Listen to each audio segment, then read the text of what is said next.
Hey ho Pop Gengs!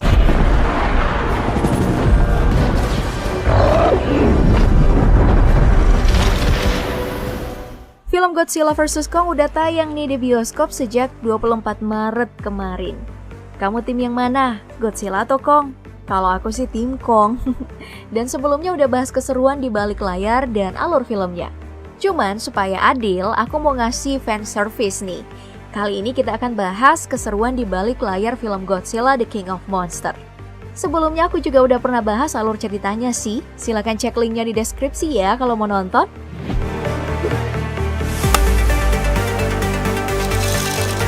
Nah, Godzilla King of Monsters ini sendiri merupakan film yang rilis di tahun 2019. Sequel dari Godzilla 2014 dan merupakan franchise ke-35 dari karakter monster produk Toho.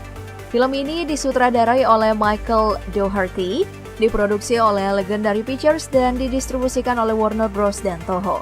Film ini dibintangi oleh Kyle Chandler sebagai Mark Russell, Vera Farmiga memerankan Emma Russell, Millie Bobby Brown sebagai Madison Russell, lalu Bradley Whitford sebagai Rick Stanton, Shelley Hawkins memerankan Vivian Graham, Charles Dance memerankan Alan Jonah, Thomas Middleditch sebagai Sam Coleman, Aisha Hinds sebagai Diana Foster, O.C. Jackson Jr. memerankan Jackson Bourne, David Strathairn sebagai William Stantz, Ken Watanabe memerankan Ishiro Serizawa, dan Sang Si yang mengambil dua peran yaitu Ilan Chen dan Ling. Namanya orang baru susah-susah ya disebutin. Sementara untuk biaya produksi, film ini menelan anggaran sebesar 176 sampai 200 juta US dollar dan meraup pendapatan box office sebesar 386,6 juta US dollar. Baik, itu sekelas info aja ya buat kamu yang penasaran sama serba-serbi film ini. Sekarang mari kita menyaksikan keseruan di balik layarnya. Mari kita mulai dari proses pembuatan masing-masing karakter monster. Semuanya dimulai dari gagasan. Dan gagasan sang sutradara, Dougherty, adalah mereproduksi desain si Raja Monster dari Godzilla versi Gareth Edwards dan Matt Alsop.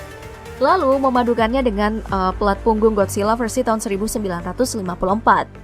Dengan cakar dan kaki yang lebih gede untuk membuatnya terlihat buas. Sedangkan untuk karakter Rodan, Dougherty meminta para desainer untuk menghindari konsep Pteranodon, lalu menyarankan inspirasi dari burung nasar ataupun elang. Dan untuk karakter Mothra, kebanyakan mengambil desain dari versi Toho di tahun 1961, meniru desain dari ngengat asli, namun dengan kaki yang lebih panjang untuk mempertahankan diri dari monster lain.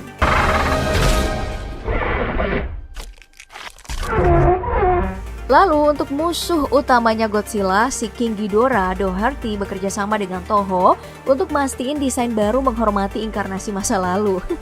Dan meminjam model dari King Cobra, juga naga timur yang bentuknya seperti Shenlong. Nah, setelah semua gagasan konsep itu rampung, setiap karakter kemudian disempurnakan dalam beberapa tahap untuk menelusuri pengerjaan karakter ini, melibatkan tim studio Addy dan Legacy Effects. Keduanya adalah studio langganan Hollywood yang sering dipercayakan untuk pengerjaan desain karakter. Ini memang proses yang rumit ya, sehingga harus melibatkan banyak seniman. Tahapan pembuatannya dimulai dari desain awal dalam bentuk gambar 2 dimensi. Lalu berlanjutlah ke tahap sculpting, yaitu pemodelan dasar 3 dimensi secara fisik.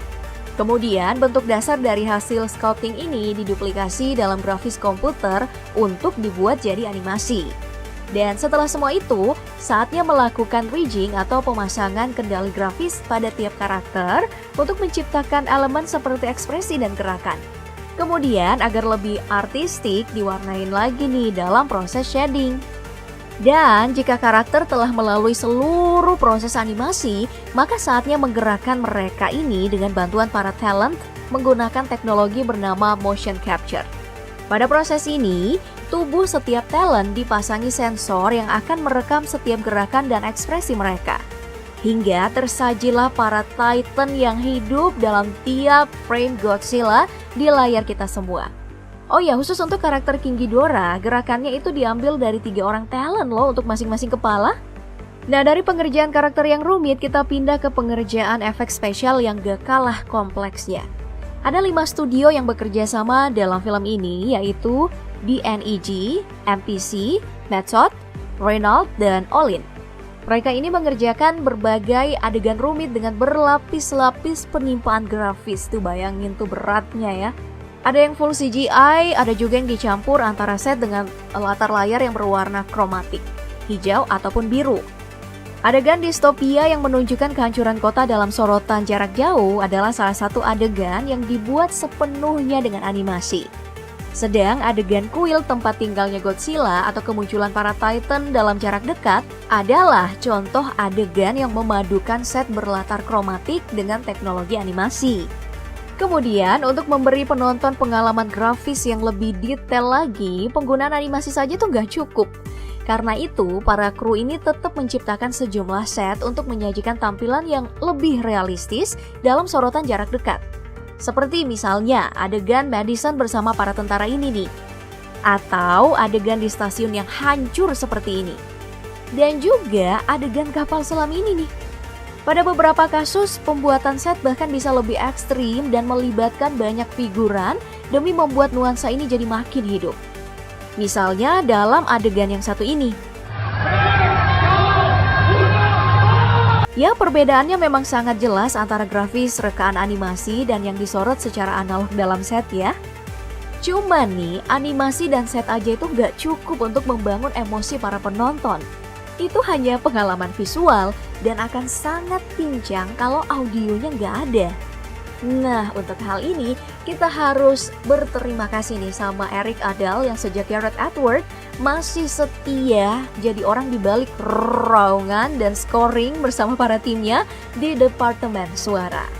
Kalau yang terakhir, kamu mungkin nggak penasaran banget sih, tapi ini bagian penting loh untuk para kru dan pemain karena sekalian jalan-jalan. Nah, proses syuting ini berlangsung di beberapa lokasi. Di antaranya ada Atlanta, Georgia, dan yang ini mungkin agak membingungkan, pusat sejarah kota Meksiko. Tapi ya udahlah ya, gak usah bingung. Mending kita kasih tepuk tangan yang sangat meriah untuk sutradara kita penulis naskahnya Michael Dougherty. Karena telah menghadirkan versi Godzilla yang mungkin akan dikenang cukup lama. Terima kasih juga buat Gareth Edwards yang udah mulai semua ini.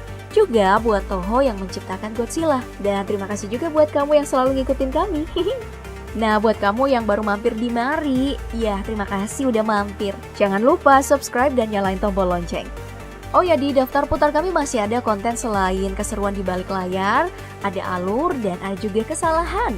Silahkan dicek, siapa tahu kamu suka. Kalau misal kamu maunya yang lain, silahkan tuliskan aja di kolom komentar, kali aja kita bisa bantu.